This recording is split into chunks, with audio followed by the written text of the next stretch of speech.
11th of May 2021.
A warm welcome to all of our friends, fans, community members, participants and viewers worldwide on various platforms. Thank you for joining us today for our podcast, and thank you for being our dedicated and very valued community members. Another week here in May with drizzly, really wet kind of weather here in London suburbs. It's been very, very wet and very, very warm, I have to say, compared to the last couple of weeks where my evenings were really almost wintry, and I was almost expecting snow to be coming our way. So a slight change, well, I should say a bit more than a slight change, sharp change, if we are to be considering the temperatures from about -1, -2 in the evening. It's gone up to about 17, and I was coming back last night after having my biryani. I was really very, very hot, and guess what? It was also very humid. So from wintry we are progressing towards some sort of early summer weather, and altogether the weather in Britain, and certainly down here in the south of England, has been really uncanny. Not very keen on what I've seen so far, and hopefully it is going to be changing. And I did have a few days, about 2 or 3 days, where I could sit in local park, my favourite corner here in the town centre, where I really could be there halfway through the afternoon enjoying a proper spring weather. You know, the temperature was about 14, it was just pleasant. You sit in the sunshine and you feel exactly as you should. You can read a book, do other things, and enjoy the whole afternoon. You know, it's absolutely wonderful. And that I was doing during my break. Unfortunately, if I'm here live online and I can't be enjoying that sort of weather out there in my favorite corner. But anyway, we are going back to what we used to hear, and we talk about gaming and all that is video gaming industry related. Not many news coming in overnight, but I can sort of tell you that yesterday we've had a very, very good Warzone session. We carried on with our activity from the weekend, and very pleased to see that we are constantly getting new community members. And every single day when I run some of the random matchmaking, I get at least 2 to 4 new participants. So it's been really good, and by that I mean these are the participants who are really dedicated gamers, people who want to be a member of our community, who are ethical, who want to be talking live on air and doing everything in order to make our world a better and a safer place. So really, really good. I'm very happy about it. We'll carry on with Warzone every single day, and as I said, today we're going back to Destiny. So for all of you Destiny veterans and fans, just after midday we'll crack on with some strikes and some other activities, hoping to see Sekapupu and Donzak and Matthias and all of our usual suspects when it comes to this wonderful Bungie masterpiece. And we'll do a bit of Destiny for a little while, so we'll see what sort of community we are going to be getting, but we are likely to be very busy and very interactive like before, or better, the experience of last year is going to be repeating itself. We talked quite a bit about all the issues that did pop up from the Destiny community, and I've got to say that today I did have a few messages indicating that people are not happy with Guardian Games, and I think similar to what we've seen with some of the other big streamers, my personal view is that this isn't really to do with the content as much as with the fact that Destiny has been around for almost a decade, and that itself is affecting the number of participants, because lots of people who play Destiny 1 and migrated to the sequel, and they're not really happy with the recent additions. I have to confess, I also felt there was a lot of repetitive activity, which indeed had not been coupled with adequate rewards. We were not getting the gains that we really want to be acquiring if we are doing these lengthy grinds. And similar to some other games, Destiny is a very, very lengthy grind, Destiny 2 in particular, and I think some people just had enough. And quite frankly, doing the death matches of the Crucible is just for people who really like high adrenaline. It doesn't really provide you with any form of satisfaction or reward. I mean, I'm not really very keen on death matches generally, so it's not really. I'm not the best person to debate them, but obviously there are death matches and death matches. For instance, death matches in Gears of War are quite diverse with different maps, and they're very entertaining and enjoyable, and I find them to be a lot better and well integrated within the concept of Gears compared to what we have in Destiny. But Destiny has a very, very vast content in its own universe, which is very diverse and thoroughly enjoyable, and obviously I love it, and I played everything really. And I think with Sukapupa we were doing, what was it, the dungeon, the activity I've not tackled in the past, and it was very, very difficult. We had Spurs and Sukapupa fully on board a couple of months ago, and we were not able to complete some of the activities. And I think some of those pinnacle bits of, sections of the game are really what is drawing attention and basically generating new community members. But Bungie will have to consider how to really pursue the overall saga, and if you are keeping in mind that Mass Effect 5 is in the making, we are getting the Legendary Edition this Friday.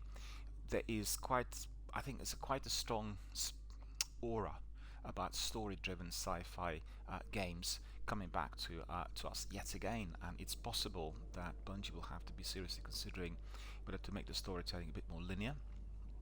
It's interesting because I have seen some other messages. Let me think, what was the game? It was actually Mass Effect. They were asking whether Mass Effect will have a more straightforward narrative which will not be interfered with through many side missions and the NPCs that are telling you to do certain things where in fact you're pursuing the main quest.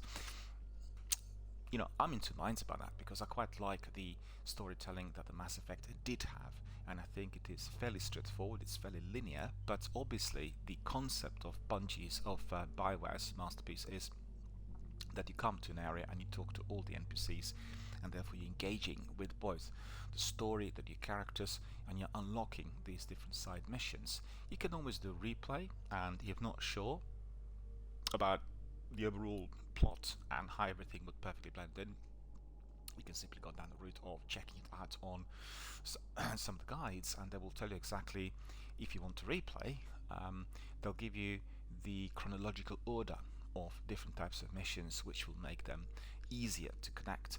And don't forget, if you are a Mass Effect fan, you would have gone to the game already several times, and you would probably pick up bits and pieces. But I agree with some of the guys who say that if you are wanting to know exactly what's happening, you need to follow the main quest first. But don't forget, the beauty of the games like Fallout and Anthem and Mass Effect and Destiny is, well, Destiny to a lesser degree I have to say, is in the exploration of the open world. So I think Destiny was lacking the number of NPCs that would be present in some hidden corners. Like for instance Fallout, you walk the wilderness and you always find somebody new and they will give you some tasks. So if you're following the online guides, you'll know exactly what these guys are, and you'll be able to, if you're a completionist, you'll be able to talk to them, get all the quests and do everything. And I've seen yesterday, as we were introducing Peaky Blinders, which turned out to be a very interesting yet somewhat glitchy adventure game, a puzzler, but in fact I assumed it to be a turn-based strategy game for whatever reason, probably to do with the graphics, which are very similar to what we had in Empire of Sin and Wasteland. So I'm not sure as to why I assumed this. I'm not really looked into it too much in depth, but I did watch some developer diaries and the game looked very interesting. Anyway, coming back to that, what I was going to say about this, yeah, I was just going to say that no, I lost the thread of my thought.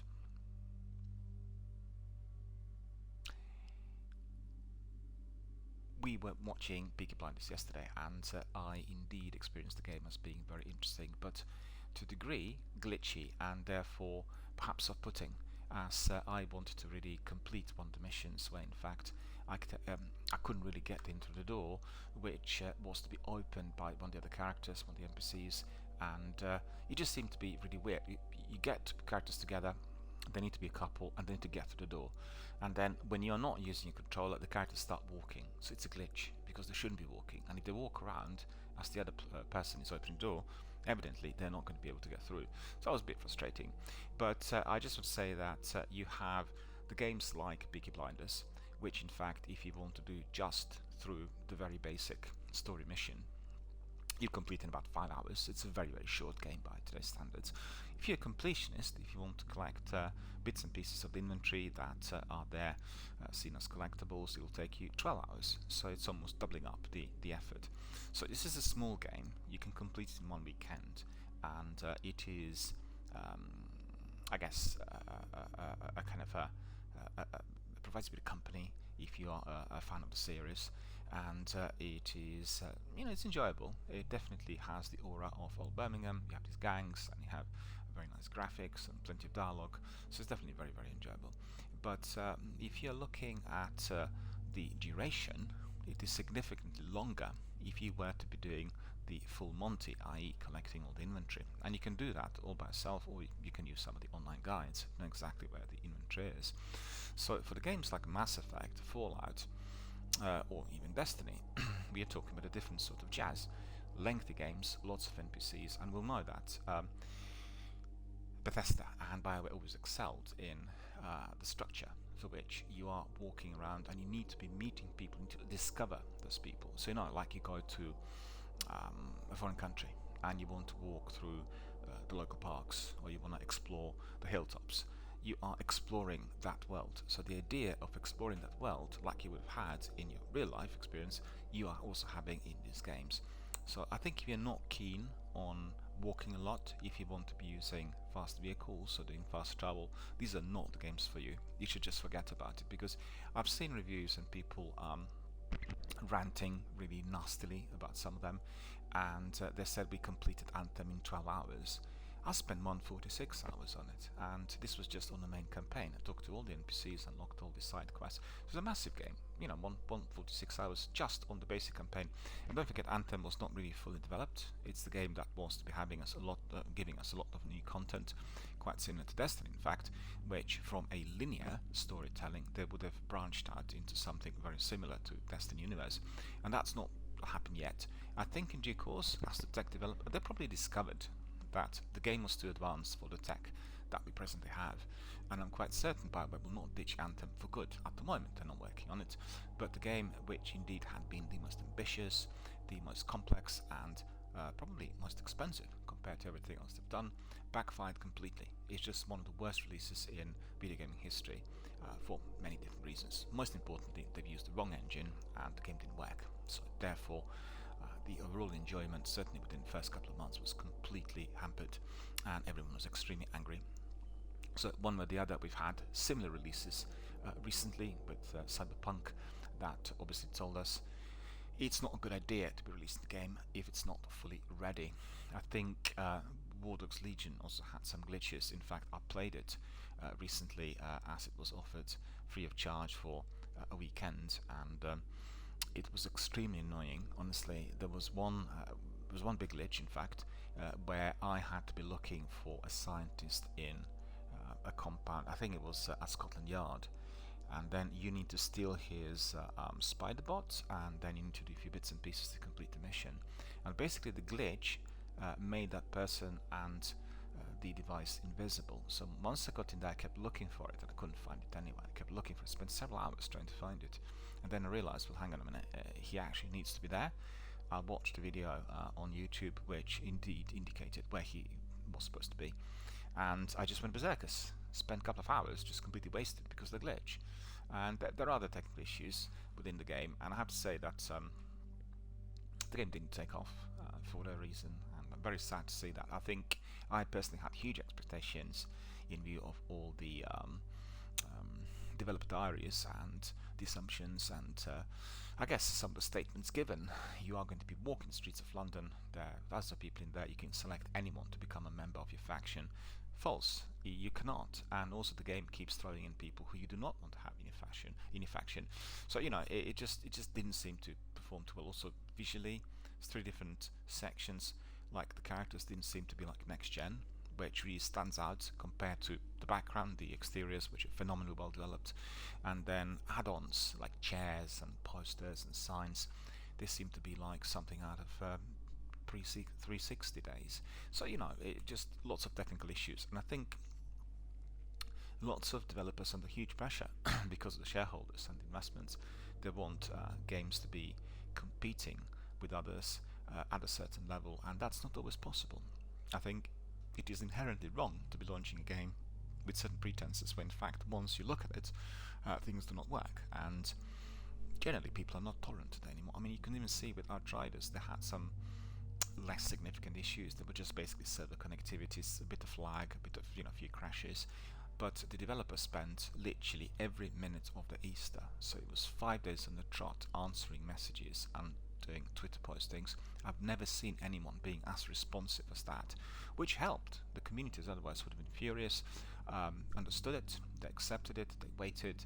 Many problems were resolved within a week, and the game took off in a wonderful fashion. And don't forget, Outriders took off in a big way, as it was facing also a huge amount of criticism from industry and really, really poor reviews about the demo and the game itself. Terrible reviews. Literally every one of those major online hubs was slating the game, predicting it to be a huge flop. Actually, it turned out to be exactly the other way. The game is one of the most popular on the internet at the moment. I should say online at the moment, and everyone enjoyed it. I still haven't completed the main campaign. I played it during this opening weekend, and because of some of the glitches, and particularly because of the waiting times, we had crashes, and then once you were to get back in, you had to wait quite a while. It was really interfering with the stream. Can't really be entertaining viewers if you're sitting in a queue for 30 minutes. So I'm going to give it a few weeks, and then we'll get back in. So I think this week, as we are obviously coming back to Destiny, we'll have a look at Outriders as well. Really a perfect, I could say, game to be befriending other grades, and I think I want to be doing Anthem at some point. I've talked about Anthem for quite some time, and originally we were gearing for Anthem to be the second big game here, because I was anticipating that similar to Mass Effect will take off and everything. But in view of all the technical issues, we've not gone down this route. I obviously played it and completed the game, and I think Anthem is an amazing adventure with lots of interesting parts and beautiful open world with lots of activities and many NPCs, and ensuring massive big replay. You can do it on 4 separate javelins. There's 4 separate characters, and you can then approach situations from a different angle. Anthem is best played as a 4-piece, so if you have a group of friends, if you run your community live online, doing it as a 4-piece will be truly rewarding. And also if you do cataclysms, which are a bit like raids, a 4-piece will be required, otherwise you'll be killed immediately, and there'll be no joy really in trying to work out what cataclysms were about. So it seems to me that we're progressing down the route of very, very entertaining and massive big sci-fi games this year. Outriders obviously the first in line of many. Mass Effect Legendary coming up. We're anticipating Mass Effect 5, not imminently, but within the next couple of years. We'll be getting the next chapter of Destiny in September, and other interesting sci-fi games coming from the indies also are there. We're just looking through my library of titles, and there's quite a selection I still need to look at. I had a very busy weekend with new games coming in, and what's it called? Hood is the game I want to try. It seems to be a bit like Battle Royale, but in a medieval setting, and it's not offered free of charge, so I need to purchase it, but I think it will complement the Battle Royale festival and activities we've had here. It looks amazing. The graphics are very similar to what we've seen in games like For Honor and Elder Scrolls with DLCs, so very, very high quality graphics, very lifelike, and the battle sequences seem really real, so very excited about that as well. I'll tell you a bit more about it later. I'm trying to think what else we had here. Well, first of all, I want to welcome all of our new community members, Joel and Smoke and Mother Russia and quite a selection who join us during the weekend. I'm very glad to see that with Warzone we're getting the same buzzy, energetic atmosphere like what we had with Destiny 1 initially, and I think Warzone is here to stay for quite some time. The new map's been, I guess, received in a very divisive fashion. Some people love Verdansk of 1984, others are a bit frosty. Many people miss the bunkers because bunkers would be certainly right at the beginning generating a lot of hot activity, plenty of firefights and different tactics and strategies through which you would protect your loot.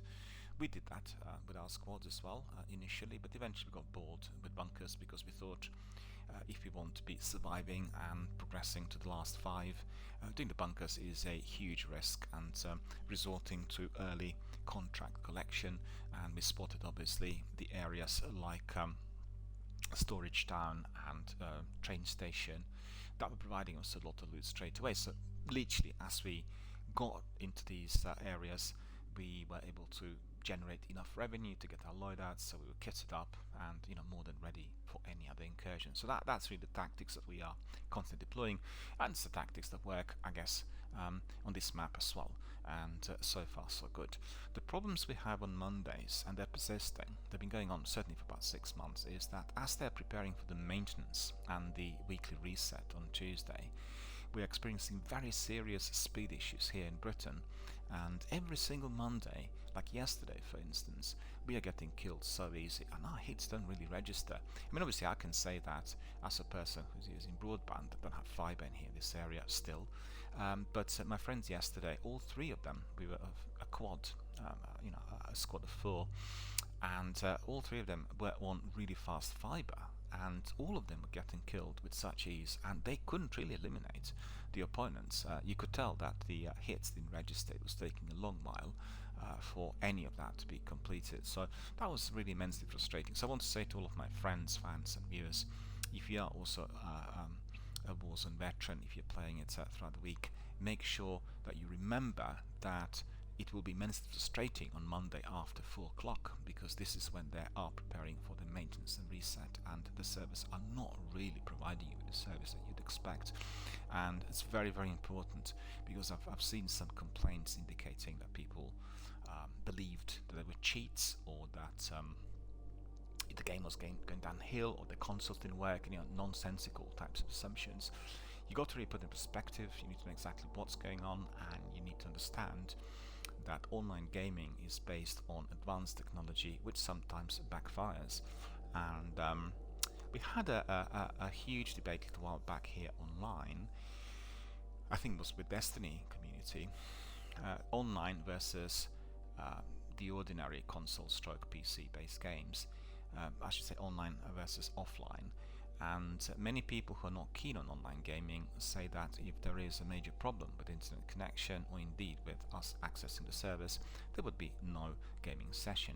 Well, that's true, because Destiny, Warzone, Fallout 76, these are all games which are provided through the developer servers, and quite frankly, we simply can't be accessing the game if there's no internet connection, or if the servers are down.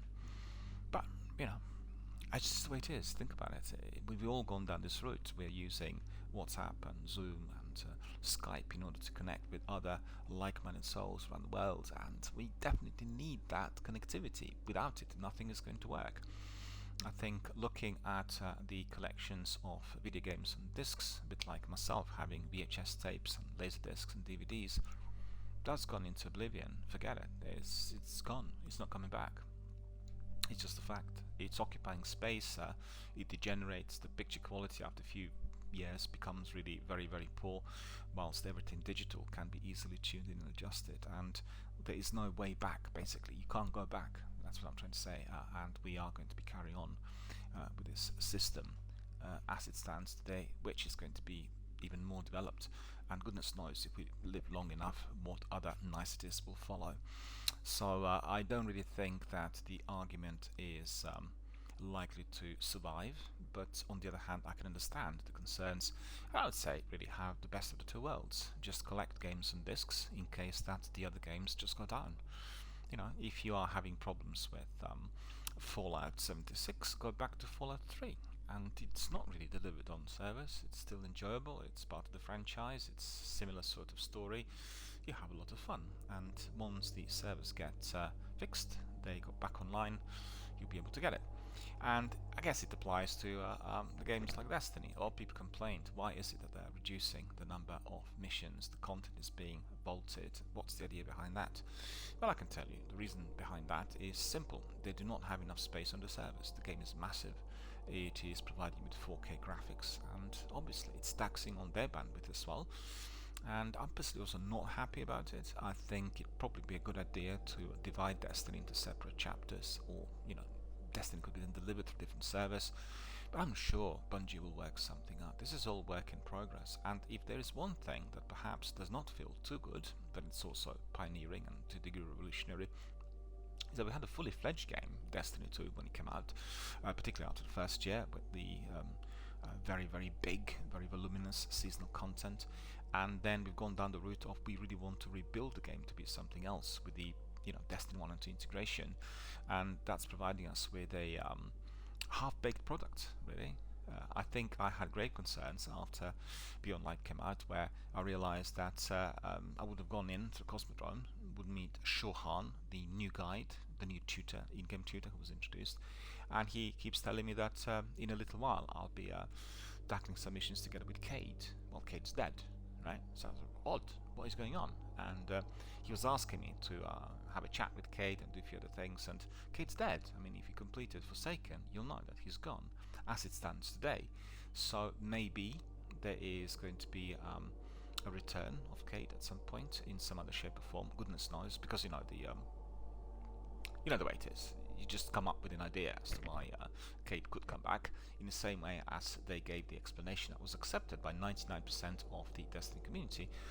The reason that we can't access all the planets is that basically the darkness had invaded them, and the darkness is too strong, therefore we can't go back there, and therefore they're not accessible. So that seems to be a good enough excuse as far as the plot, the storyline is concerned, and it's an explanation as to why we are not able to entertain the planets. The planets have been vaulted, and they will come back at a later stage, so make no mistake, and they'll work on maybe many more battles between us and them in order to get them back. But on the tech side of things, Bungie did say some things were of concern because they couldn't really develop some tips and tricks as expected as yet, and maybe we'll just have to wait. Beyond Light is the current chapter, and they are really restructuring the whole format of the game. The idea is to get Destiny 1 and Destiny 2 into one big universe, and it's been slow coming, I have to say. They're working on remastered sections of the original, and it's taken a little while, and I want to see how everything would work together. Hopefully it will all be wonderful, in the same way as we've seen with the Taken King and Destiny 1. Alright, so let me think, what other things do we have here? Peaky Blinders I played yesterday, introduced it here through my DRBMiller introducing session, and it was a good experience, but a bit glitchy, and I couldn't really progress fast enough because of the glitch I described, where I couldn't get into the door, and it was obvious that the problem was with the glitch, really. I didn't touch my controller, but my characters kept walking around at the point where the door was being opened, and it's a puzzler, which means you need to work out the tactics to which you are going to be able to get to certain buildings. I think the atmosphere was good. It felt a bit like old Birmingham. I think it was blending in well with the series, and overall a very, very enjoyable game, albeit absolutely very short. I think anyone who plays major games of today will say, well, I don't want to spend money for a game that lasts like 4 or 5 hours, and that is just very similar to what we had on 360 15, 17 years ago.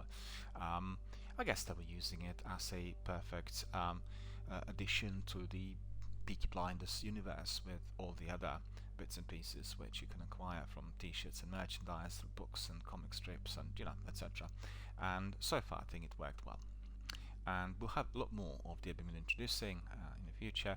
I'll be resorting to shorter sessions. The sessions will be just looking at that particular, usually new game, or the one we discovered in the vaults, and then we'll give you a good brief introduction, and that's the purpose of it. It doesn't really provide you with a lengthy continuity. It's more like giving a bit of a taster, bit of a teaser to find out what the gameplay is like, and therefore if you like it you can still have a look and purchase it from one of the stores depending on what platform you're on. Don't forget, the industry is progressing on the route of cross-platform, so if you are a PC gamer and you're not keen on consoles, you can still watch our podcasts and introductions, as the vast majority of games are now accessible everywhere. I think certainly Microsoft has spearheading the effort through xCloud for all the games to be also accessible through phones and tablets and everything fully integrated. So the way it is. I was just talking to a friend yesterday. We were talking about Netflix and the streaming hubs for films and television series. It's just absolutely extraordinary how massively the platforms have been enhanced, because I've been using Netflix now for about 7 years, and it was quite glitchy and there were problems with buffering and the graphics and the picture quality 7-8 years ago, but today it's much better than what you would have on even the physical format. The only superior format is Blu-ray, and that is if you purchase the brand new Blu-ray. But otherwise, all the other formats like CDs, DVDs, and whatever else you had downloads, they don't really square up to it, because Netflix does have Ultra HD resolution and the picture quality is incredible. Never any problems with streaming. So that's the future. That's the way things are at the moment. And also, it's something about the accessibility of these films. We are still in its infancy. When we're looking at all the titles offered to various platforms, in due course, the vast majority of titles will be accessible through commercial hubs like Netflix and Amazon Prime Videos, and then there will be other similar to Internet Archive where everything else will be stored. So you'll be able to watch it free of charge for whatever reason, whenever you please. And certainly I've been using the Internet Archive quite a bit. I find it to be very, very useful. The only trouble there is that lots of prints of the older films are very, very poor. All of that will be gone, so just sit on it and be patient. And I think the benefit of being able to access everything with such ease is obviously in the area of us gaining knowledge. We can immediately become very knowledgeable on certain directors. For instance, at the moment I'm watching the entire retrospective of Woody Allen, and some of the films I watched many years ago, even when I was a child, the early films of his, and it was a fantastic experience. I don't need to be ordering online, waiting for my DVDs or Blu-rays. I can just click, click, click, watch everything, and that's it. And I get the first-hand experience of the film, can write it up, jot down a few notes, and it's just incredible how fast we can be progressing with that knowledge, which was previously impossible. Quite frankly, I think the future of humanity is in basically acquisition of the knowledge. We need to be able to get educated. We need to spend time constantly retraining. A lifelong cycle of training and acquisition of knowledge will be a requirement, and this is how we are going to be progressing. I can certainly say that if I compare, let's say, the last 2 decades, years between 2010 and 2020, the last decade for me has been the most productive ever in my whole life. I was able to integrate all of my activities from one place. I could really work day and night if I wanted to. Everything worked perfectly.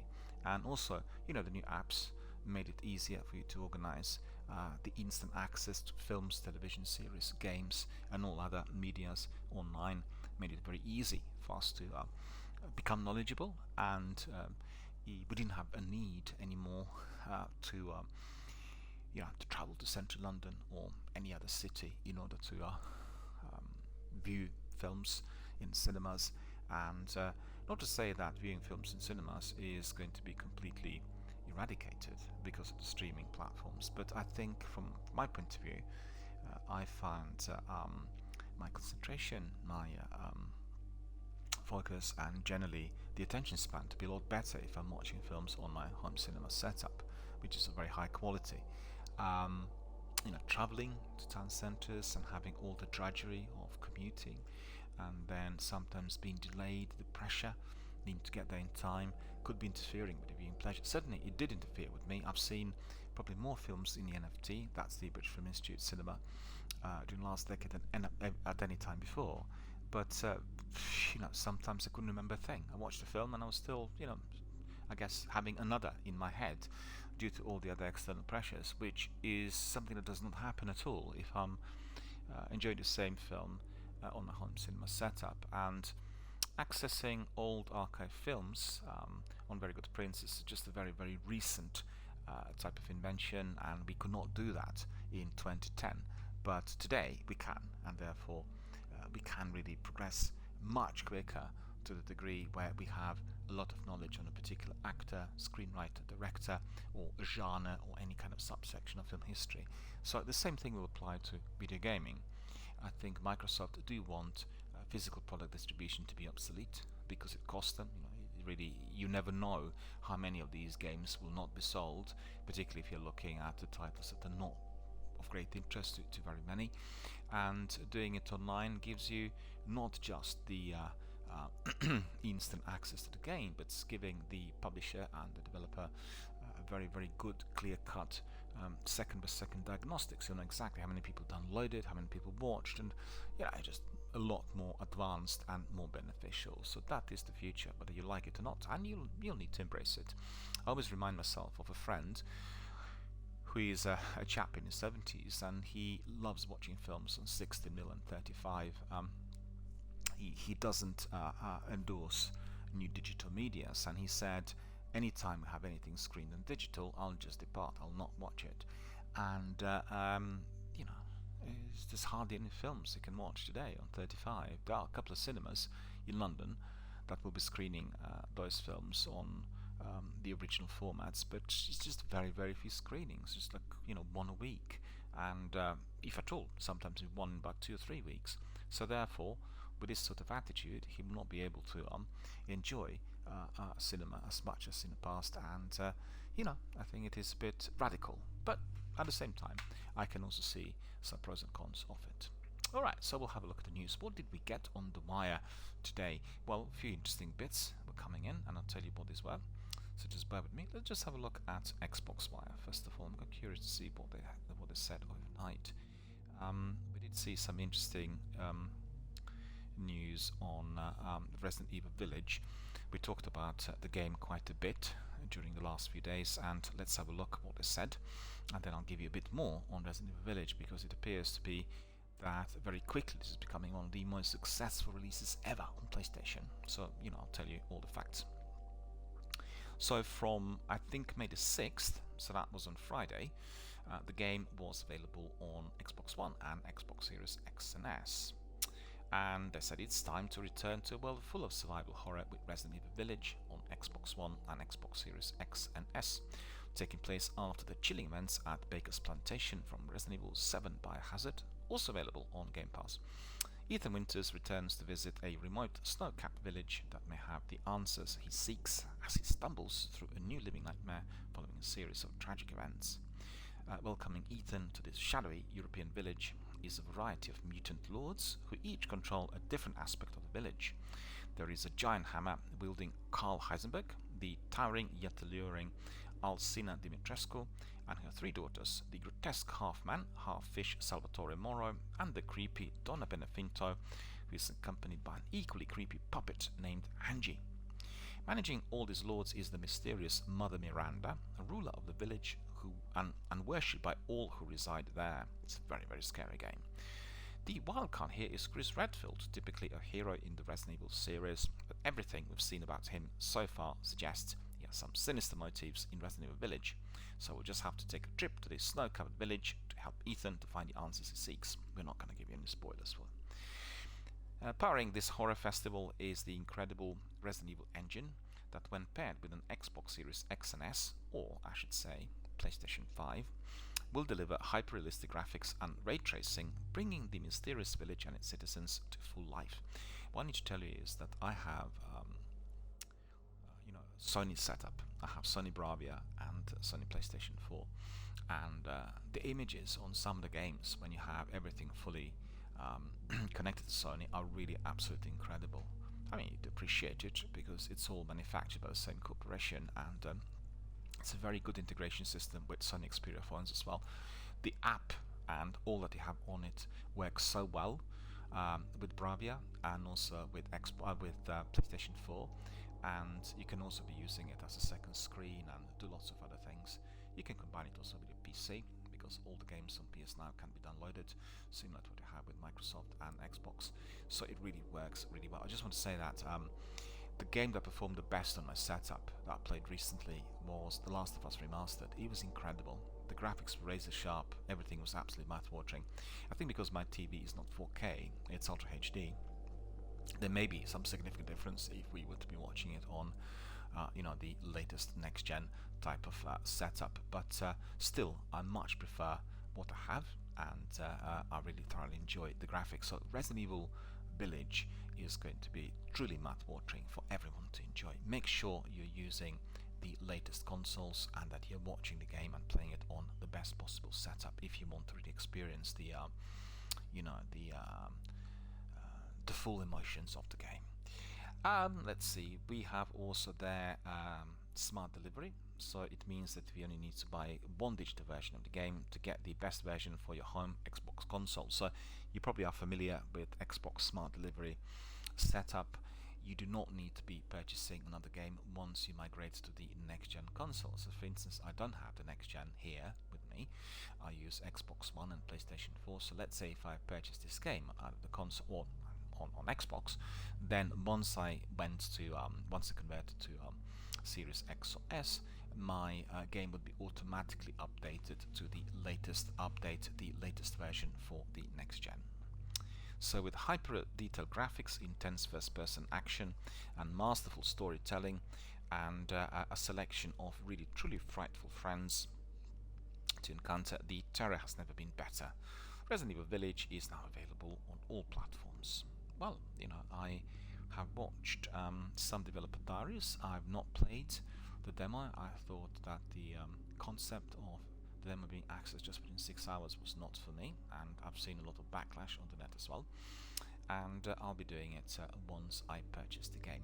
You will know from my podcasts and overall live streams, I'm never ever watching a lot of gameplay initially when the game is released. That is done through other streamers, everyone else. It's simply because I like experiencing the game a bit like when you watch a film for the first time, and I want to be fully grabbed by something that is amazing. So I'll watch developer diaries, I watch teasers and trailers, because they don't really give that much away. You get a good flavour of what the graphics are like, what the story is likely to be, but you will be then exploring the story by yourself once you get in, and that's the idea. That's what I like doing the best. And some people ask, why don't you watch the other streamers, and why don't you enjoy some of the presentations that Ubisoft or everyone else will have? Well, I watch these presentations, but I will not be soaking up all the lengthy gameplay, because that will interfere with my own gaming pleasure. That's not the case for the games like Warzone, but the story-driven games of Resident Evil, they'll give away quite a bit, and that is what I want to prevent and avoid. Excuse me. Let's have a look a bit. Let's have a look at what's been happening during the week, and it's quite a selection of games that will come to Game Pass very, very soon. We have Red Dead Online. Well, I have it already. I purchased it for mere £4.60. Final Fantasy 10-2 and FIFA 21. Let me see who else. What else we are getting in there? Yeah, Dragon Quest Builders. That's the game that I'm very excited about. I played Dragon Quest 11 at Christmas and loved it. It's one of the best adventure RPGs I've ever played. It's absolutely delightful. Plenty of lovable characters, lots of interesting activity, and a wonderful story-driven missions. And Dragon Quest Builders will be definitely great company, and we definitely want to see a lot more of it. FIFA 21 console, I think they said May the 4th, so already it's joined. You see, I've not really paid attention. It's already come in, so it's been around for about 7 days, and I need to have a look at it. FIFA 21 also joined us on Friday. Outlast 2, that's cloud console and PC, May the 6th. Steep, if you're keen on snowboarding, May the 6th. And Final Fantasy 10-2 HD Remaster, well, that's really definitely worthy of note, because I did play it on 360, but now we're going to have it on a much more improved, significantly enhanced edition. Also May the 13th. Okay, so that's not coming, that is coming soon. in 2 days. Just Cause 4 Reloaded, Cloud Console and PC, May the 13th, so later this week. Psychonauts, Cloud Console. Honestly, I mean, Microsoft's gone crazy. How on earth am I to be catching up with all these games? The latest drill that I have here is I simply download the games when they're introduced, so I'll have to look at the new inclusions really from last week and then just have a look at them. So I'll just simply go there, try them for maybe half an hour to get a flavour, and then that's it. I have to come back to them at a later date. And yesterday I bought 2 games, Sniper Elite 3 Ultimate Edition. The game usually costs about £35, but it's offered on the price of £2.75. Well, that's an offer that you cannot refuse, and I love Sniper Elite games, play them on PlayStation. And I'll have the Ultimate Edition with all the add-ons, all the DLCs, absolutely everything.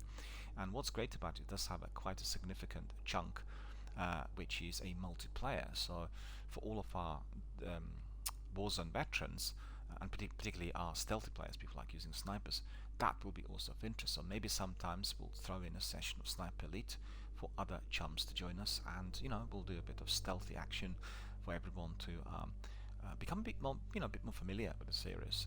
I think in the present day and age, we are all going down the route of online multiplayers and battle royales. Certainly during the last 4 years, it's been the most popular subgenre, and lots of younger players are forgetting about all the other niceties, And Sniper Elite is certainly a terrific game, and anyone who wants to be learning how to use snipers and you want to apply your skill to Warzone and PUBG, well, you'll learn it there. Okay, Psychonauts, Cloud Console and PC on May the 13th. Red Dead Online. Red Dead Online, I've not played at all, and I've got it. And I played the other Red Dead Redemption 2 when it was offered free of charge, and when it was also part of Xbox Game Pass. But I've got to say, Rockstar offered it for such a short period of time, and hopefully it'll come back a bit like GTA 5, so I'll crack on with it, and maybe I'll play Red Dead Online with Spurs, because I think he was enjoying it recently. I think it's also cross-platform. Remnant from the Ashes coming to PC May the 13th, and there was something else that I've heard about Remnant. What was it? I talked about it yesterday. Anyway, we'll come back to it and rediscover. Game updates, DLCs, Fallout 76, locked and loaded updates. If you are doing the game, upgrade your camp with all the new camp slots to experiment with your new designs. Gears Tactics Anniversary, so it's celebrating its first year, and you can obviously hop in and then get some loot and some special items. Build your squad, hunt an evil mastermind, rise up and fight. I keep saying to myself, I need to download. I did download it several times, and then I had to delete it because Gears Tactics is a massive game and don't have enough space on the hard drive for it to be there if I'm trying out all the other new additions, and I've not gone there even once. But considering I played Empire of Sin, which is a wonderful turn-based strategy game, I played XCOM recently, which is also terrific, and Wasteland 3 I looked at and not played it much, so I really need to be downloading Gears Tactics and experimenting with it, because you'll be familiar with the new. It's a new idea. They wanted to bring, well, it's very similar to Empire of Sin, because you have your proper RPG coupled with turn-based strategy games. So you have cutscenes, you have character stalking, you have everything similar to the usual Gears series, but the actual battle sequences you do not control. Well, you do, because you provide the targeting and decide on where your characters should be going, but actually the game's going to do it for you in turns. Turn-based strategy, that is called. So definitely a very, very interesting game, and I think we need to have a bit more of Gears in here. I love Gears, and I think I'm not given the series enough exposure, although we did play and we did stream Gears 5, and it's been a wonderful experience here on the channel. Grounded is getting its April update. We're getting photo mode, which is now available in the multiplayer games. Grounded is another wonderful multiplayer of the Obsidian. Halo Infinite PC update. They said, what's that? Xbox Game Pass for PC members have a lot to look forward to in Halo Infinite on PC. To get a scoop on PC specific features, head to 343 Industries website. Okay, so that's not happened yet. Minecraft free R2D2 Beanie, available until May the 6th. Make sure you claim it. Sea of Thieves Reapers vs the Worlds, available until June the 22nd. Another fantastic multiplayer game, and I think because it is the Xbox exclusive, we are not having that many people from our community joining forces with other pirates. But I really think I need to also build a community. When I get to it, all the games with all the communities. But Sea of Thieves is very appealing. I played it quite a bit, and I find it really difficult to master the map and to learn how to sail. So I was doing it by myself, just trying out the game basically, and it didn't really provide me with a lot of justice. Similar to Destiny, you've got to have your chums on board in order to tell you what to do, and I think that is what I will do in due course. Anyway, Sea of Thieves Reapers vs the World is available till June 22nd, and you want to try it if you're a fan of multiplayer. And then we have some wonderful Xbox Game Pass Ultimate perks. I have seen the one that I really liked, and that was first of all the one celebrating our 2nd anniversary, and the other that is tied in with Mass Effect and Normandy. You get N7 Charm, which can be can be attached to your weapons, and claimed all of them really. Although to be fair, I'm streaming Apex on PlayStation, and it's not allowing us any form of cross-platform save, so I've not done much of it on Xbox. But nevertheless, Respawn said they will allow cross-platform access, but they will not allow cross-platform save, which I really find to be completely insane. I know the logic behind it. They want people to be playing it on both platforms starting from scratch, but this is simply something I will not do. I will do that with the games which are not Battle Royale or online multiplayers, but not with these. I think it's just simply not taking us seriously, basically. If you have games like PUBG, and PUBG is not also not providing it with cross-platform saves. Yeah, it's Warzone that does provide that, because it goes directly to Activision account, and Destiny is giving us that as well presently, but I think in due course they will have to succumb to what will become the industry standard. And then we have also NBA 2K21 Team Bundle, available until May the 4th. Spotify Premium you can be getting, which is basically for the new members. You get 4 months of ad-free music. Make sure that you remember the date, because unless you cancel well in time, Spotify are going to be charging you, and they'll continue to charge you because you will be then subscribed according to your terms and conditions. I never ever go for these options unless I make sure I disembark a couple of days later. I've had problems in the past with such offers where I cancel them and then they would charge me again. It was very difficult to wrest away from them afterwards. Apex Legends Star Wars Weapon Charms, they're very good, and you definitely want to have similar to the ones I just mentioned. You'll have the whole selection of weapon charms that can be attached to your gear, and they will represent other games. So it's a very, very good idea. We have some Xbox Game Pass quests, and there will be Zombie 2-Time Quest launching on May the 4th, Minecraft, Resident Evil 7 Biohazard, State of Decay Year 1 Survival Edition, and The Evil Within. You'll get the 150 points each. And basically, for all of you who are not on Xbox, what you do is you're collecting these Microsoft points, and then once you amalgamate a certain number, you can redeem them for various products. The best way of doing it is by redeeming them for your ultimate subscription. So like myself, once I get to 12,000, I exchange them for a monthly subscription, and therefore that month is offered to me free of charge. It does take a bit of time to generate all the points, but to be fair, if you're an avid Xbox gamer and if you're not a streamer and you follow the quests every week, you will get to them quite quickly, which is not the case for me. Being a streamer, I'm obviously tied down to the games that are live online, and it's only a few games compared to many hundreds they offer on the Game Pass. We unfortunately also have a couple of games that are leaving on May the 15th. Alan Wake, console and PC, Battlefleet Gothic, Dungeon and Endless, Final Fantasy IX, Hotline Miami, and Plebby Quest The Crusades. I'm quite sorry to see Alan Wake disappearing, because this is a great game, and it is complementing Control, that's also available on Game Pass, and very similar to Twin Peaks, you know, the actual story.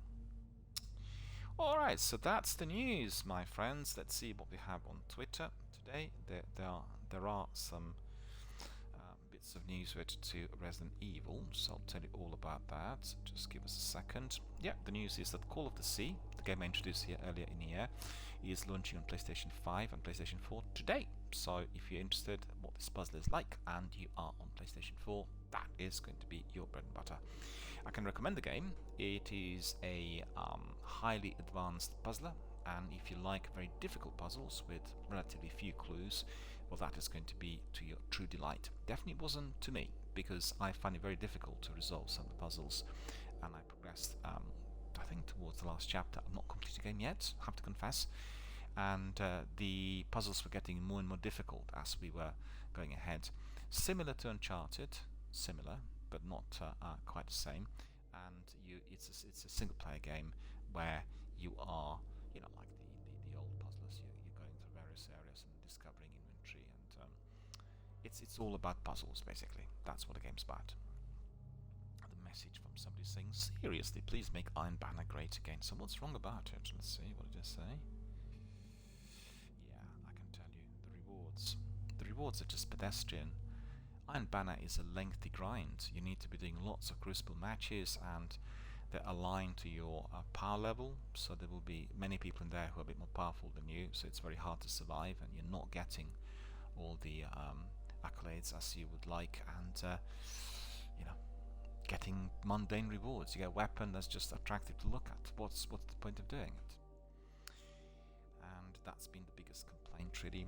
Gears 5 developer The Coalition is moving to Unreal Engine 5, and as a result will not have any new game announcements for some time. So it's a brand new engine, and I've got to say that Unreal Engine 4, which was used for Gears 5, was incredible. I loved it. I thought it was, you know, provided it was the very best possible quality graphics. And we did see recently, as they've done already a remaster, as delivered on Series X, you could see every single detail. You know, all the monsters in there with their massive big jaws. You can really count their teeth and look at their tongues and see every single notch on, you know, any of those absolutely frightening elements. And you are then getting the kind of the crispest type of image that that can be. And it's really quite extraordinary, because the game's fairly new. It's been around for about 2 years, and they already provided that remaster, which in fact is automatically updated if you are in possession of the game, and if you're playing it on Series X. So definitely, I'll be very, very curious to see, you know, what the new engine is going to be giving us. More, it's most likely to be giving us a better movement. You know, when characters walk, when they run, then you probably are looking at 120 FPS, and that will feel really very, very natural. I still get a bit of irritation, you know,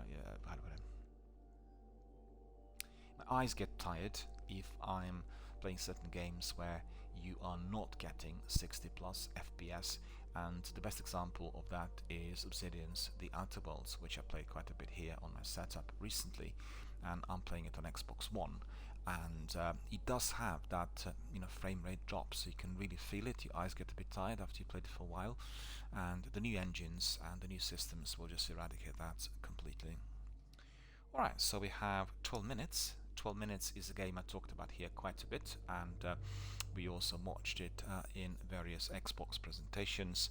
And this is a game about a time loop, but it's also a game about Willem Dafoe haunting somebody specifically. It's 12 minutes which you keep replaying. It's a bit like Groundhog Day.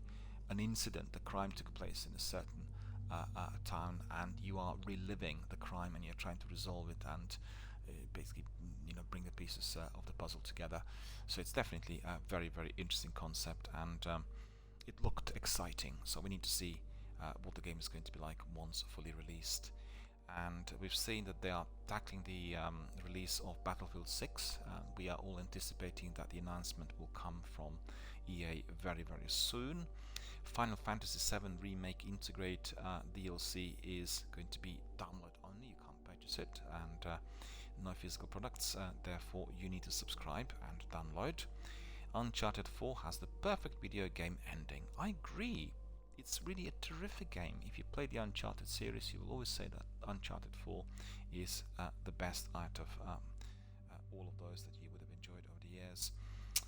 Bioshock Infinite developers reflect on the toll its crunch took on them back in 2012 and 2013. If you want to know what happened, head to my Twitter. There is quite a big posting in there with a wonderful picture of one of the characters.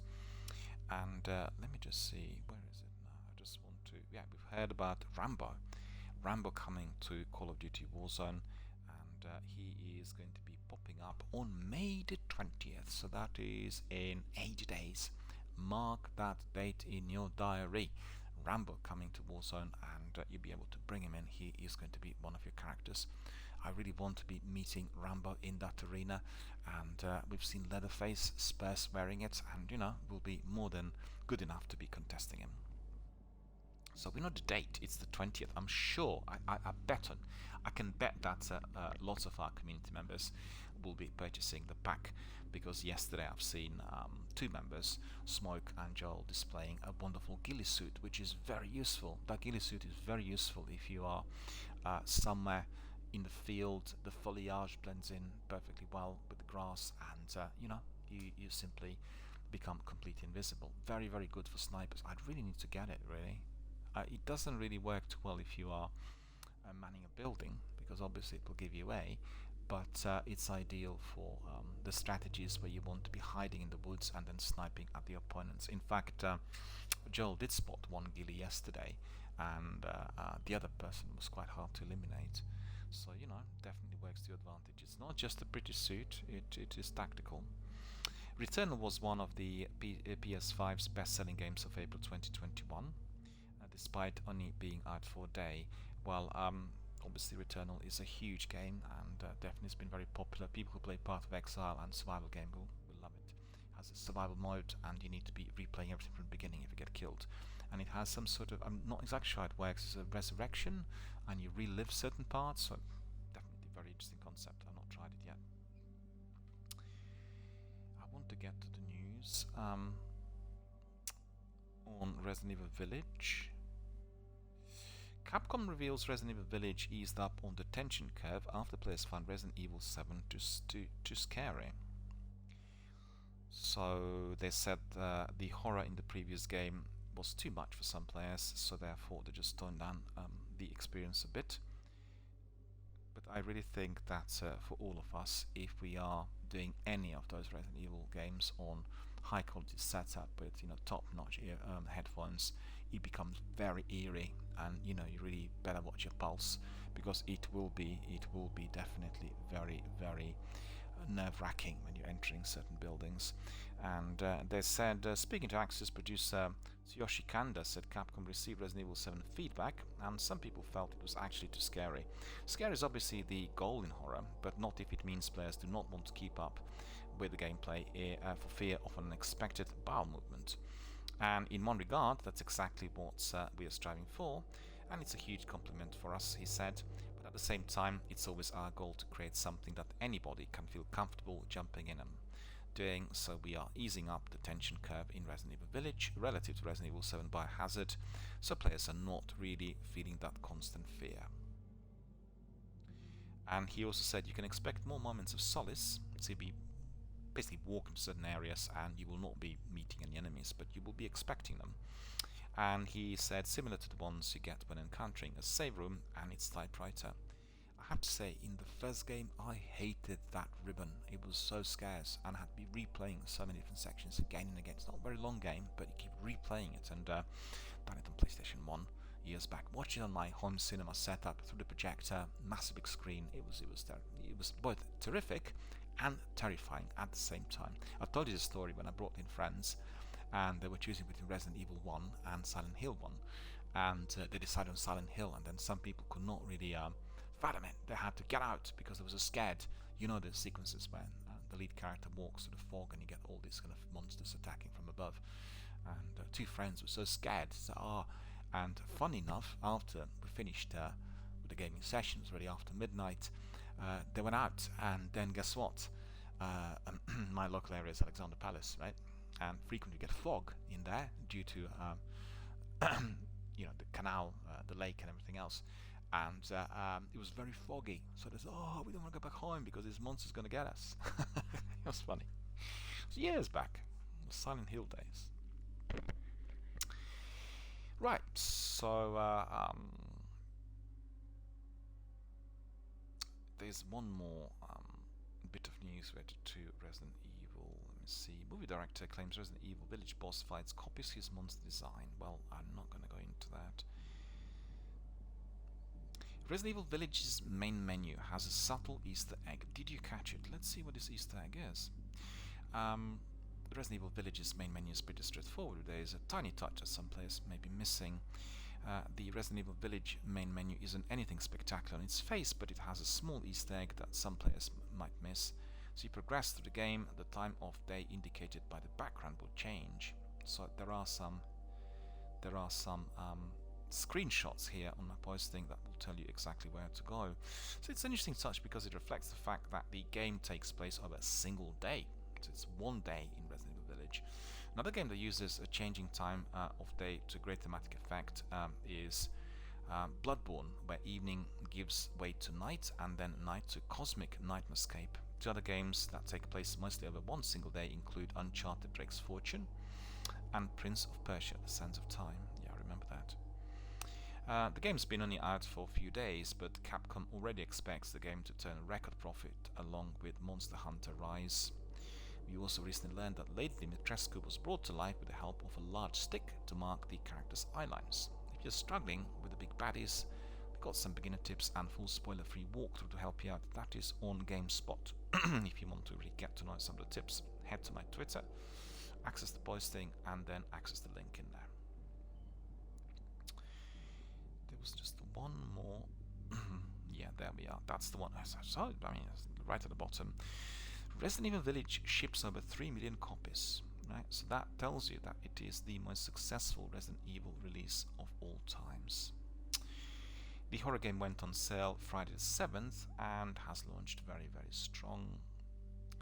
And in the UK, Village is already the second highest UK box debut this year, beaten only by Super Mario 3D World and Bowser's Fury. It's interesting, Super Mario is still really hitting it big. And a few points of comparison, Resident Evil 7 has shipped 8.5 million units as of 31st December 2020, and 7 is the biggest selling entry in the series and second best selling Capcom game ever, bested only by Monster Hunter 16.8 million, and Resident Evil 2 Remake managed 7.8 million since it went out on January 2019. So Capcom said cumulative shipments of all Resident Evil games and now exceeded 100 million units since the first game came out in 1996. That's incredible. That is incredible. 100 million sold units. Don't forget the games like Warzone. They will have probably more participants, but it's a free download. So these guys have made a lot of revenue on the games. And let me see it again. 3 million copies. 3 million copies in a couple of days is a remarkable achievement.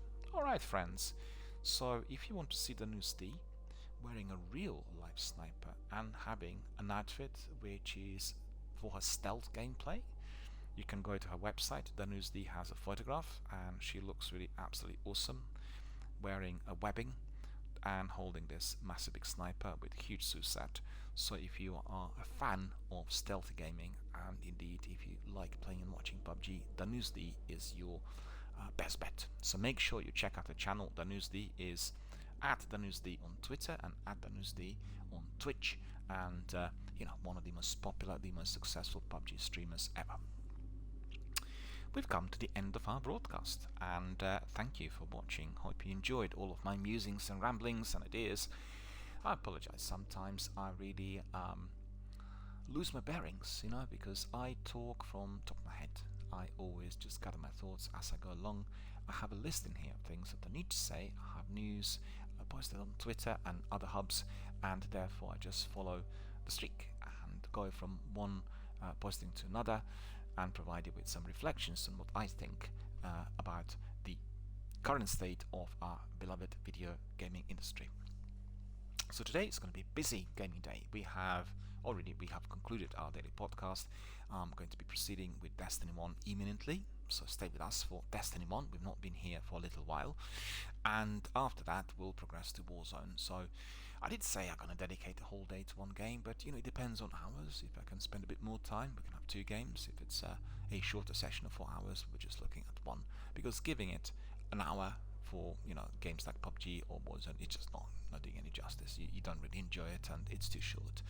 And therefore, I think for these games, we need to allow the usual duration of, I'd say, minimum of 4 hours, in order for us to be able to soak up all the activity, to enjoy all the battles. And generally, for myself, I think 4 to 5 hours of battle royale games is just enough, because after 4 hours I get a bit tired and I lose focus, and it's the usual. So today we had completed our podcast. We told you all about the news, we reflected on the gaming activity from this weekend, told you also about the weather in this area, and now we are going down the route of Destiny 1, Bungie's masterpiece. Once again, for all of you who are perhaps less familiar with Destiny, I have a very lengthy article, which is almost a book. It's a very lengthy article on my blog, and if you go to my Twitter, it's pinned, so just click on Destiny Bungie Masterpiece and you get all the news, all the details on Bungie's Destiny, and you'll get to know all about the story and everything that is there to be discovered. So have a look at that as well. And on this note, I shall just wish you all a very, very good afternoon. Hope you stay with us and watch a bit of Destiny activity. See you all later.